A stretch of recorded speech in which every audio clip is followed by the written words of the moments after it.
அண்மை செய்தி. டெல்லியில் பிரதமர் மோடியுடன் முப்படை தளபதிகள் சற்று முன் ஆலோசனை நடத்தியுள்ளனர். முக்கிய செய்தியாக நாம் பார்த்து வருகிறோம். கூடுதல் தகவல்களை தருகிறார் எமது செய்தியாளர் மாணிக்கம். வணக்கம். டெல்லியில் பிரதமர் மோடியுடன் முப்படை தளபதிகள் சற்று முன் ஆலோசனை நடத்தியுள்ளனர். முழு விவரங்கள் என? டெல்லியில் பதற்றமான சூழல் நிலவக்கூடிய இந்த நேரத்துல இந்தியாவை நோக்கி படைகளை நகர்த்தக்கூடிய பணிகள்ல பாகிஸ்தான் ராணுவம் ஈடுபட்டிருக்கிறது. இந்த சூழல்ல முப்படையினுடைய தலைமை தளபதியுடன் ஆலோசனையை பிரதமர் நரேந்திர மோடி அவர்கள் மேற்கொண்டிருப்பதாக சொல்லப்பட்டிருக்கிறது. இந்த ஆலோசனையில் மத்திய பாதுகாப்புத்துறை அமைச்சர் ராஜ்நாத் சிங் அவர்களும் தேசிய பாதுகாப்பு ஆலோசகர் அஜித் அவர்களும் இந்த ஆலோசனையில் பங்கேற்றிருக்கிறார்கள் என்ற தகவலும் சொல்லப்பட்டிருக்கிறது. டெல்லியில் பிரதமர் மோடியுடன் முப்படை தளபதியுடைய இந்த ஆலோசனையில முக்கியமான விவகாரங்கள் குறித்து ஆலோசிக்கப்பட்டிருப்பதாக சொல்லப்பட்டிருக்கிறது.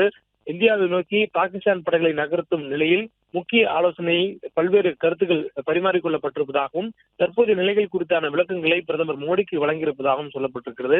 வான்வெளி தாக்குதல்களை பாகிஸ்தான் மையமாக கொண்டு தாக்கக்கூடிய சூழல்ல இந்தியாவினுடைய விமானப்படை நிலைகளை அவர்கள் தாக்க முயற்சிக்கிறார்கள். இந்தியாவுடைய விமானப்படைகள் மூலமாகத்தான் பாகிஸ்தானுக்கு கடுமையான பதிலடிகளை இந்தியா கொடுத்து வருகிறது.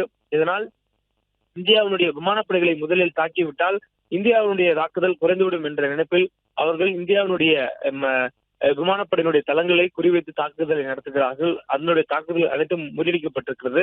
அதே போன்று இந்தியாவினுடைய எல்லையோரத்தில் இருக்கக்கூடிய கிராமங்கள் மீது அவர்கள் தாக்குதல் நடத்துகிறார்கள். இந்த தாக்குதல்கள் முறியடிக்கப்பட்டிருக்கூடிய சூழல்ல ஜம்மு காஷ்மீர் பகுதியில் மட்டும் 22 நபர்கள் இதுவரையிலும் உயிரிழந்திருப்பதாக சொல்லப்பட்டிருக்கிறது. இதுபோல் பாகிஸ்தான் நடத்தக்கூடிய தாக்குதலுக்கு என்ன மாதிரியான பதில் தாக்குதல்கள் இந்தியா செய்திருக்கிறது, அதே போன்று இந்தியா எந்த மாதிரியான பதில் தாக்குதல்களை அந்நாட்டில் பாகிஸ்தான் மீது செய்திருக்கிறது என்ற விவரங்களை பிரதமர் மோடியிடம் எடுத்துரைப்பதற்கான ஒரு ஆலோசனை கூட்டமாகவும், அதே நேரத்தில் அடுத்த கட்டமாக என்ன நடவடிக்கைகள் மேற்கொள்ள வேண்டும், தற்போதைய இந்த பதற்றமான சூழல் எவ்வாறு இருக்கிறது, களச்சூழல் என்ன, யதார்த்த நிலை என்ன, படைகளை நகர்த்துவது உள்ளிட்ட பல்வேறு வகையிலான ஆலோசனைகள் கொடுத்து இந்த கூட்டம் கூட்டப்பட்டிருப்பதாக சொல்லப்படுகிறது. மேலும் பாகிஸ்தானுடனான இந்த பதற்றமான சூழல் நிலவக்கூடிய நிலையில் தினமும் இந்த சந்திப்பானது நடைபெறுகிறது. காலையில் மிக முக்கியமான நேரங்களில் இந்த சந்திப்பு நடத்தப்படக்கூடிய நிலையில மத்திய பாதுகாப்புத்துறை அமைச்சர் ராஜ்நாத் சிங் வழக்கமாக இந்த முப்படை தளபதியுடனும் முப்படையினுடைய தலைமை தளபதியுடனும் ஆலோசனை நடத்துவார். இன்றைய தினம் இந்த ஆலோசனை என்பது பிரதமர் நரேந்திரவுடன் நேரடியாக நடத்தப்பட்டிருக்கிறது. ஏனெனில் நேற்று மாலை 7 மணியில் இருந்து பாகிஸ்தான் இடைவிடாது தாக்குதலை நடத்தி வருகிறார்கள். ஒவ்வொரு பகுதிகளுக்கும் அவங்க அனுப்பக்கூடிய ட்ரோன்களையும் ஏவுகணைகளையும் இந்தியாவுடைய வான் பாதுகாப்பு அமைப்பு தடுத்து வருகிறது. இந்த சூழல்ல அடுத்த கட்டமாக இரு நாடுகளும் அமைதியாக செல்ல வேண்டும் என்று உலக நாடுகள் வலியுறுத்தக்கூடிய நேரத்துல இந்தியா பல்வேறு முனைப்புகளில் பாகிஸ்தானுக்கு எதிரான நடவடிக்கைகளை மேற்கொண்டிருக்கிறது. ஏனெனில் இந்தியா பயங்கரவாதத்துக்கு எதிராக இருக்கக்கூடிய நடவடிக்கைகளுக்கு ஒத்துழைப்பு கொடுக்காத பாகிஸ்தான் தன்னுடைய ஆயுதங்களையும் தன்னுடைய ராணுவத்தையும் இந்தியாவின் மீது பயன்படுத்துகிறது. இதனால் அதற்கு பதிலடி கொடுப்பதற்காக இந்தியா தக்க நடவடிக்கை எடுத்திருக்கக்கூடிய நேரத்துல பாகிஸ்தானுக்கு எதிரான பல்வேறு முனைப்பான முன்னெடுப்புகளை இந்தியா எடுத்திருக்கிறது. குறிப்பாக IMF என சொல்லக்கூடிய இன்டர்நேஷனல் மானிட்டரிங் ஃபண்ட் என சொல்லக்கூடிய அந்த நிதியத்தில் பாகிஸ்தானுக்கு எதிராக இந்தியா தன்னுடைய கருத்துக்களை எடுத்துரைத்திருக்கிறது. பாகிஸ்தானுக்கு ஒதுக்கப்படக்கூடிய வளர்ச்சிக்கான நிதிகளை அந்நாடு படைகள் மீது பயன்படுத்துகிறது.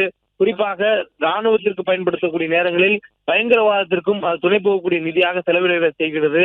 இதனால் அந்நாட்டுக்கு கொடுக்கப்பட வேண்டிய நிதியை ஒதுக்காமல் இருக்க வேண்டும் என்ற கோரிக்கையை இந்தியா வைத்தது. இது சர்வதேச அரங்கில் ஒரு முயற்சியாக மேற்கொண்டிருக்கிற நிலையில பல்வேறு உலக நாடுகளுடைய ஆதரவு இந்தியாவுக்கு கிடைக்கப்பட்டிருக்கிறது. இதன் மூலமாக பாகிஸ்தானுக்கு ஒரு அழுத்தம் ஏற்பட்டிருக்கிறது. ஏனெனில் வல்லரசு நாடுகள் இந்தியாவுக்கு பக்கபலமாக நிற்கக்கூடிய நேரத்துல பாகிஸ்தான் இந்தியாவுடன் நேரடியாக மோதும் பொழுது, இந்தியா பாகிஸ்தான் என்று ஒற்றைக்கு ஒற்றையாக நேருக்கு மோதும் பொழுது இந்தியாவுடைய ராணுவ பலம் பாகிஸ்தானை வீழ்த்தக்கூடிய அளவில் முழு தகுதியில் இருக்கக்கூடிய சூழல்ல மேலும் வல்லாதிக்க நாடுகளும் இந்தியாவுடன் இணைந்து கொண்டால் பாகிஸ்தானுடைய நிலை மிகவும் மோசமாகிவிடும் என்பதனாலும் பல்வேறு கெடுபிடிகளை பாகிஸ்தானுக்கு ராஜதந்திர அடிப்படையில பாகிஸ்தானுக்கு எதிராக இந்தியா நிலை நிறுத்தி வருகிறது. இந்த சூழல்ல பாகிஸ்தான் செய்யக்கூடிய தவறுகளும் உள்நாட்டில் இந்தியாவினுடைய உள்நாட்டுக்குள்ளாக பாகிஸ்தான் முயற்சி செய்யக்கூடிய அந்த கிளர்ச்சிகளும் எடுபடவில்லை.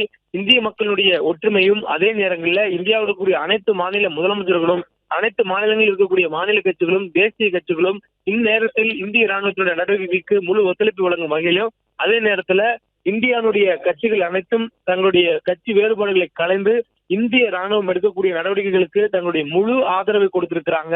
இந்த நேரத்துல இந்தியாவுடைய எல்லையோர பகுதியில் இருக்கக்கூடிய கிராமங்களை குறிவைத்து பாகிஸ்தான் தாக்குதல் நடத்த முயற்சிக்கிறது.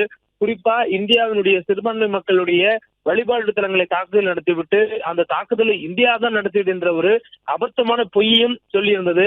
பச்சை நிறத்தில் இருக்கக்கூடிய பாகிஸ்தான் பச்சை பொய் பாகிஸ்தான் என்று சொல்லும் அளவுக்கு மிகவும் கீழ்த்தரமாக தனது தாக்குதலை கூட பொறுப்பேற்றுக் கொள்ள முடியாத கோழைத்தனமாக இருப்பதாக இந்தியாவினுடைய வெளியுறவுத்துறை செயலாளர் விக்ரம் மிஸ்ரி கடுமையான குற்றச்சாட்டை பாகிஸ்தான் மீது வைத்திருந்தார்.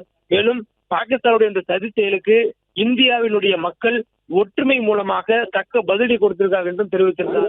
இந்த சூழலில் மிக முக்கியமான ஆலோசனை நடைபெற்று வருகிறது. பிளே ஸ்டோர் மற்றும் ஆப் ஸ்டோரில் இருந்து பாலிமர் செயலியை QR கோடு மூலம் பதிவிறக்கம் செய்யுங்கள். செய்திகளை உடனுக்குடன் பெறுங்கள்.